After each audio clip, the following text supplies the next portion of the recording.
sabi, sir, na hindi basis yan.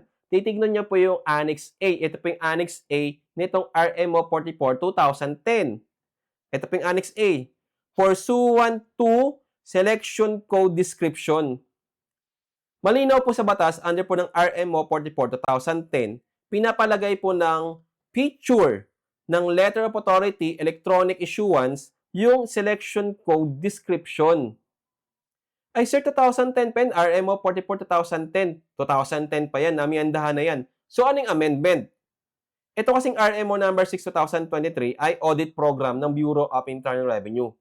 Wala ditong amendment para sa features containing indicated in the letter of authority. Wala doon yung features.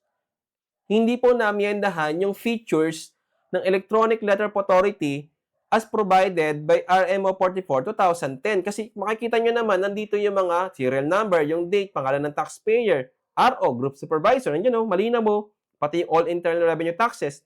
Nandito, taxable period. Parehas na parehas dito sa actual na LOA na binibigay ng BIR sa mga taxpayers. Ang pinagkaiba, itong selection code description na pursuant to ay hindi nilalagay ng BIR.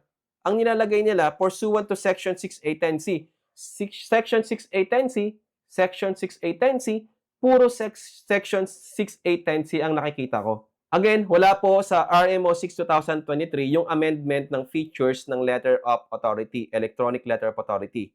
Ang nandito po ay audit program ng BIR kung sino dapat yung issuean ng LOA. Ito yung memorandum ng BIR kung sino dapat issuean ng LOA.